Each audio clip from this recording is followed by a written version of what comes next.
बिस्मिल्लाहिर्रहमानिर्रहीम अस्सलाम वालेकुम। अल्लाह पाक की रहमत करम फजल और शुक्र के साथ आज का व्लॉग करते हैं जी शुरू। अभी सुबह का टाइम था और नाश्ते का भी टाइम है, तो बाहर से ही नाश्ता आया था जी, हलवा पूरी और साथ में चने और आलू का सालन था। वैसे तो चनों का सालन होता है ना, लेकिन इन्होंने चने के साथ आलू भी मिक्स किए हुए थे, तो बड़ा ही ज़बरदस्त इसका टेस्ट था।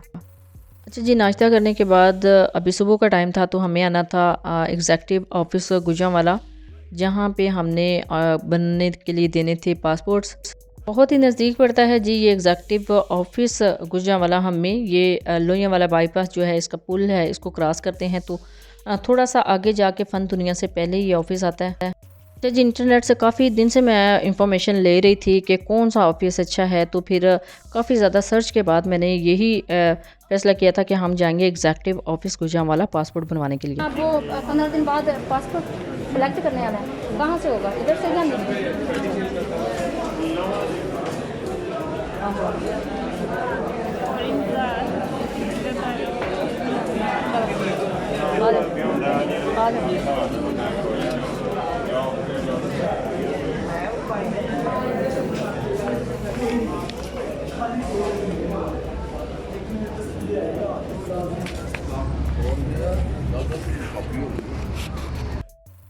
अच्छा जी, रियल क्लिप मैंने आपके साथ शेयर कर दिया है ऑफिस का। तो हमने अप्लाई किया था अर्जेंट के लिए। तो आपको पता है अर्जेंट के लिए ना 8 दिन जो है ना काफ़ी होते हैं, लेकिन 8 दिन अगर आप देखें 8 दिन में ये रेडी होगा तो फिर वो डिस्पैच करते हैं इस्लामाबाद से, तो फिर शायद 1 से 2 दिन लग जाते होंगे। तो इस वजह से ये टाइम देते हैं 15 दिन का। 15 दिन के बाद आप आके अपना पासपोर्ट यहाँ से कलेक्ट कर सकते हैं डायरेक्ट। और अगर आप फ़ीस की बात करें तो नॉर्मल जो आप किसी भी ऑफिस से जाके बनवाते हैं ना, तो अभी उसकी फ़ीस अर्जेंट की 5000 चल रही है, लेकिन यहाँ पे ये चार्ज कर रहे थे 3000 अबव नादरा की फ़ीस ये कोई इसके अंदर ऐड कर रहे थे। नादरा की फ़ीस ऐड करने के बाद पर पर्सन 8000 इन्होंने अर्जेंट की फ़ीस जो है हमसे चार्ज की थी, लेकिन वो भी इतना मसला नहीं था। यानी अगर हम देखें तो 6000 हमारा अबव लगा था 2 पर्सन का, तो इतना ज़्यादा मैटर नहीं करता। लेकिन सबसे बेस्ट बात ये थी कि यहाँ पे बहुत जल्दी सारा प्रोसीजर हो गया था, यानी 1 घंटे के अंदर हम लोग जो है ना वापसी के लिए घर जाके आराम से नाश्ता कर रहे थे। क्योंकि सुबह सुबह हमें ये था कि शायद जो है ना उधर क्राउड होगा, रश होगा, लेकिन अल्हम्दुलिल्लाह बहुत जल्दी बहुत फास्ट यहाँ की सर्विस थी।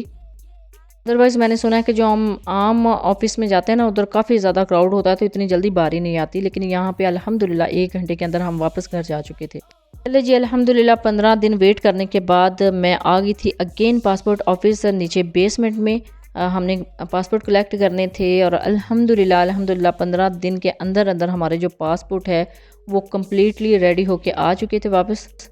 अल्हम्दुलिल्लाह, अल्लाह का जितना शुक्र अदा किया जाए उतना कम है। लेकिन इसके बाद एक बहुत ही सैड न्यूज़ मीडिया के ऊपर चल रही थी कि बिल्कुल इन्हीं डेज़ में कि अब जो है ना जिन जिन ने अप्लाई करना था वो नहीं बन रहे थे, क्योंकि इनके पास कुछ पेपर्स की कमी थी। अभी भी शायद इशू चल रहा हो, अभी भी हम मोस्टली मीडिया पे देखते हैं कि काफ़ी ज़्यादा इशू चल रहा होता है, लोगों को काफ़ी ज़्यादा मुश्किलात पेश आ रही हैं पासपोर्ट बनवाने के लिए। लेकिन अल्हम्दुलिल्लाह हमारे जो पासपोर्ट है वो बिल्कुल रेडी होके आ चुके हैं। अब पासपोर्ट कलेक्ट करते ही हम मूव कर गए थे पोलियो के जो ड्रॉप्स पीने के लिए पोलियो ऑफिस। पासपोर्ट कलेक्ट करते ही ना हम सीधा सियालकोट रोड की तरफ गए थे, सियालकोट रोड गुजरांवाला में, और वहाँ पे ये ऑफिस था।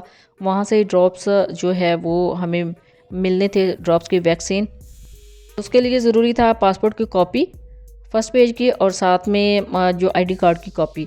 फिर वो मैंने उधर से ही ऑफिस के बाहर से करवा ली थी कॉपीज़, और कॉपीज़ उन्होंने सबमिट करनी थी। तो ड्रॉप्स जस्ट पिलाने थे और फिर उन्होंने कहा था कि शाम 4 बजे तक आप अप्लाई कर सकते हैं इसके कार्ड के लिए, सर्टिफिकेट के लिए, किसी भी ऑफिस में जाके। अच्छा, उस दिन तो मैंने आके फिर वो सारा देखा था, ऑनलाइन ही मैंने कार्ड डाउनलोड कर लिए थे। लेकिन ऑनलाइन वो जो जिनके पास हम जाते हैं ना शॉप से कार्ड लेने के लिए, तो वो फिर उनकी अपनी फ़ीस होती है। ऑनलाइन भी मैंने इसकी फ़ीस पे कर दी 100 रुपीज़ पर कार्ड, और फिर मुझे ऑफ़लाइन भी इसकी फ़ीस देनी पड़ी थी। सेम वैसा ही कार्ड बनता है जी, जिस तरह हमने कोरोना वैक्सीनेशन के कार्ड बनवाए थे, पोलियो वैक्सीनेशन के कार्ड भी अब जैसे कोरोना के इंटरनेशनल ट्रैवल के लिए लाजमी होते हैं ना कार्ड, अब पोलियो वैक्सीनेशन के कार्ड भी मस्ट हैं किसी भी इंटरनेशनल ट्रैवल के लिए। अच्छा जी, पोलियो की वैक्सीनेशन के बाद हम मूव कर गए थे सियालकोटी दरवाज़ा की तरफ, और यहाँ पे मदीना शॉप है, मदीना शॉल शॉप। तो यहाँ से मैंने अबायास लेने थे, तो फिर मैंने इनसे पूछने के बाद यहाँ से एक क्लिप भी शूट किया था ताकि बहनों को आइडिया हो सके कि अगर आप गुजरांवाला में रहते हैं या गुजरांवाला में आए हैं तो यहाँ से आपको किस तरह के अबायाज़ और शाल से मिल सकती हैं।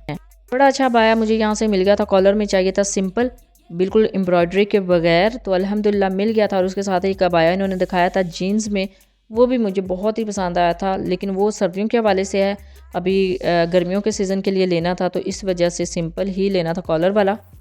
फिर आगे एक शॉप पे गए थे, यानी काफ़ी शॉप्स मैंने सर्च की थी अबायास के लिए, तो एक शॉप से फिर अबाया पसंद आया, वो भी सेम टू सेम ऐसे था जो मैंने पहले सेलेक्ट किया था, यानी वो भी कॉलर में था और वो भी ओपन ही था और उसके ऊपर भी एम्ब्रॉयडरी नहीं हुई थी। सेम टू सेम एक ही जैसे अबायास मिले हैं, लेकिन उनके ऊपर जस्ट उनका जो कलर है ना वो चेंज है। इंशाल्लाह किसी व्लॉग में मैं आपको दिखाऊंगी। और अभी ये जो ड्रेसेस हैं अल्हम्दुलिल्लाह ये स्टिच होके आ चुके हैं और माशाल्लाह से जो बाजी हैं उन्होंने बटन भी लगा दिए थे जितने मैंने उनको दिए थे, और अभी कुछ ड्रेसेस हैं उनके ऊपर बटन लगने वाले हैं। इंशाल्लाह अभी बटन लेके आऊँगी तो वो उसके ऊपर अटैच करूँगी। लेकिन ना मुझे अभी जितने भी मेरे लास्ट कुछ ईयर्स में ड्रेसेस मैंने स्टिच करवाए सेम एक ही डिज़ाइन में करवाए हैं, सेम ऐसे ही आगे से उसका जो गला है, जो गले का डिज़ाइन है वो सेम मैं ऐसे ही रखती हूँ पट्टी वाला। उसके ऊपर जो बटन है ना वो भी बिल्कुल ऐसे ही ज्वेलरी टाइप इसके ऊपर स्टोन्स हैं, स्टोन वर्क हुआ वो वाले चूज़ करती हूँ। और कोई स्टाइल मैंने अभी तक इसका चेंज नहीं किया बटनों का, मुझे सिर्फ सिंपल से ऐसे ही पसंद आते हैं। अल्हम्दुलिल्लाह ड्रेसेस आ गए हैं, अब इनको पैक करना है। तो अभी मैं मार्केट आई थी और यहाँ से मुझे ये मिल गया था जी। पंजाबी में इसको मुरुंडा कहते हैं, आपकी लैंग्वेज में इसको क्या कहते हैं आप भी ज़रूर शेयर कीजिएगा। बहुत ही अच्छा लगा था तो इस वजह से मैंने यहाँ से ले लिया था। अच्छा जी, मार्केट से गुजरते हुए इस तरह से चीज़ लेना, फिर वहाँ पे वीडियो शूट करना चीज़ की और फिर उसको ऐड करना अपने किसी भी वीडियो में, यूट्यूब की वीडियो में या किसी भी सोशल मीडिया की वीडियो में इसको ऐड करने का मकसद सिर्फ मेरा यही होता है, वो आपके साथ शेयर करती हूँ आज मकसद, ताकि अपनी बहनों के साथ थोड़ी सी अवेयरनेस शेयर कर दूं कि इस तरह के जो लोग हक हलाल के स्टॉल लगा के खड़े होते हैं, यानी कितना सा इनका सामान बिक जाता होगा जितना ये लेके खड़े होते हैं। तो आप भी कोशिश किया कीजिए कि इस तरह की चीज़ें इनसे लाजमी बाय किया कीजिए। ऐसा भी हुआ है कि अगर मैंने अपने लिए यहाँ से नहीं लेनी तो फिर मैं ऐसे ले के रास्ते में बच्चों को भी दे देती हूँ, तो फिर इस तरह इनका भी थोड़ा सा फ़ायदा हो जाता है, इनकी चीज़ भी सेल हो जाती है। बाकी आपको पता है कि ये होटल के महंगे खानों की बनिस्बत ये बहुत ही सस्ती चीज़ें होती हैं। तो अगर आप इस तरह की चीज़ें बाय कर लें, चाहे अपने बच्चों के लिए लें या चाहे रास्ते में किसी बच्चों छोटे छोटे बच्चों को भी आप तकसीम कर दें, तो इससे इस तरह के स्टॉल्स वालों का भी बहुत ज़्यादा भला हो जाता है। फिर गुजर रहे थे जी अपनी मार्केट्स में, यहाँ से मैंने अपनी अम्मी के लिए भी अबायास लेने थे और अबायास में चेक कर रही थी और इनसे सिर्फ एक ही मेरी डिमांड थी कि बिल्कुल सिंपल हो और ओपन ना हो, तो फिर वो अबाया मैंने सेलेक्ट करना था। और यहाँ पे हम घर आके यहाँ पे बेड शीट्स थी जो हमने स्टिच की हुई थी वो देख रहे थे, इनको अभी पैक करके रखना था। तो फिर इनको साथ साथ मैं काउंट भी करती जा रही थी और काउंट करने के बाद सारी चीज़ें हमने एक जगह पे रखनी थी और काउंट करके कि इनके जो पिलोज़ हैं वो भी इनके साथ हैं और ये सारी स्टिच हैं, यानी ऐसे नहीं है कि मार्केट से ला के ऐसे ही रख दी हो। तो डिज़ाइन बहुत ही प्यारे लगते हैं इस तरह के, तो जो भी अच्छे लगते हैं तो वो ले आते हैं और उनको साथ स्टिच करके रख देते हैं।